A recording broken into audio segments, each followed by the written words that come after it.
Hi, I'm Mary. Welcome to another magical math moment where we look at a topic and break it down into digestible chunks. Today we're going to be looking at piecewise functions, and as the name implies, they have several pieces and all pieces are functions, which means no x values repeat. In this first example, you can see that there is a boundary line. That's where the graph changes its direction and or style. In this example, we have two pieces which are linear. They're lines. Piece 1 is defined over here when x is less than -3. And then over here, piece 2 is defined when x is greater than or equal to -3. Another example down here is when you have two boundary lines.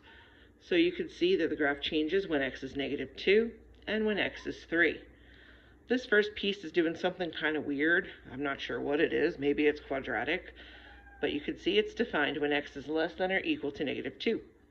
The middle piece looks to be some kind of cubic or fifth degree function. Again, no equations given, so I'm just guessing here.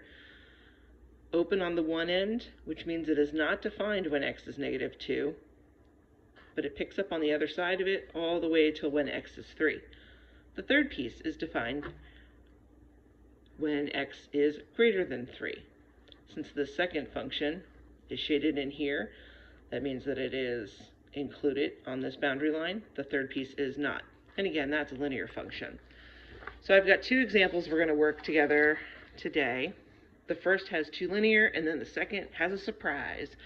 So here we are looking at f of x is 2x plus 6 when x is less than or equal to 3, and x minus 1 when x is greater than 3. The first thing we're going to do is look at the inequalities to figure out where the boundary line exists. You can see that some kind of change is happening at 3.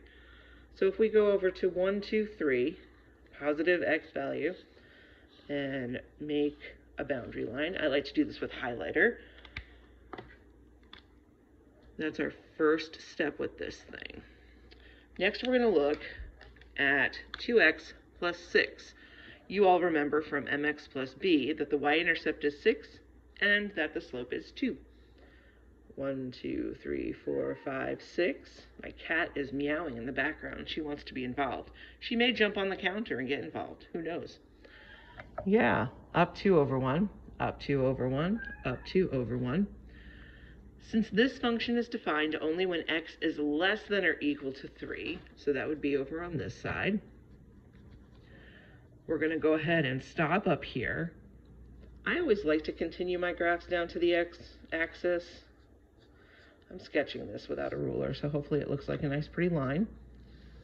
Well, you know, not too bad. Okay, on the other side, we've got x minus 1, again a linear function.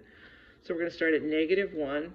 The slope is 1, up 1 over 1, up 1 over 1. This is lots of fun. Keep on going. Now I'm only interested when x is greater than 3, so that's over here. That means that I'm going to have an open circle here since this one's closed off. And we're going to go ahead and graph that piece. So there's our first piecewise function. Okay.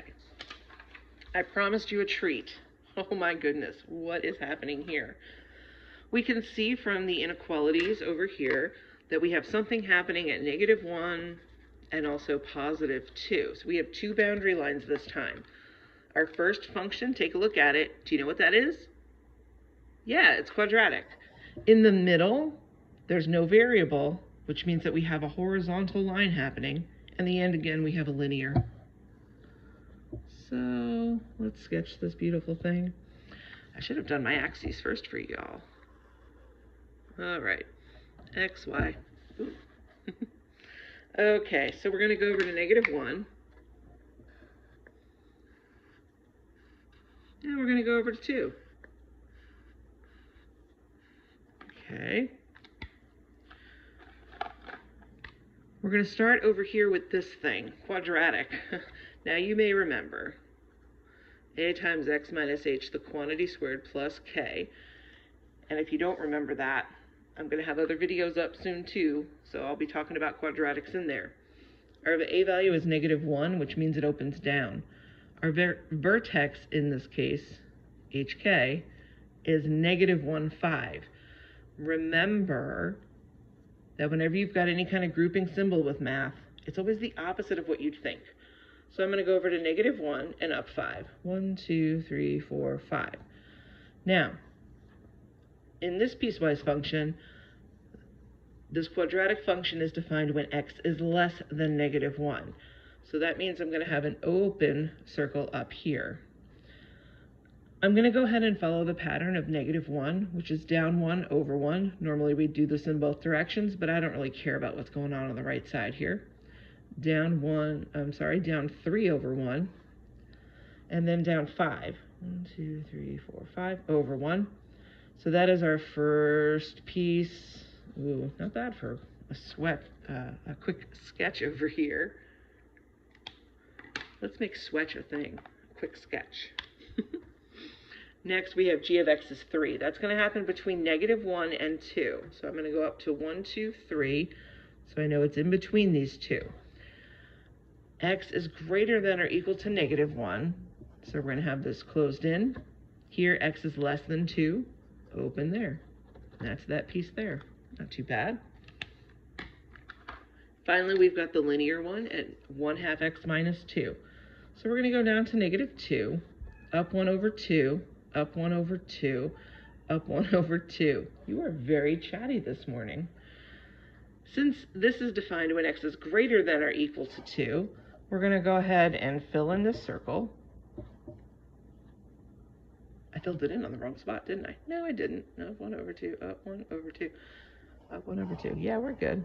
All right. Ta-da! Cat distracted me. So we have our 3 pieces here.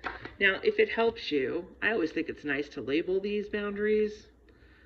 As a teacher, that's nice too, so that I know my students know what they're doing. If it helps you when you're first doing these to write the function rules over the pieces that you're graphing, please do that. At some point, it's kind of like training wheels, right? At some point, you're going to feel confident enough with this that you won't have to do that. But if it helps you in the interim as you're learning, absolutely put those training wheels on. I hope that you have enjoyed the content of this video and that you enjoy the others that will be posted up in the future. Thanks so much for watching, and thanks for joining me for yet another magical math moment.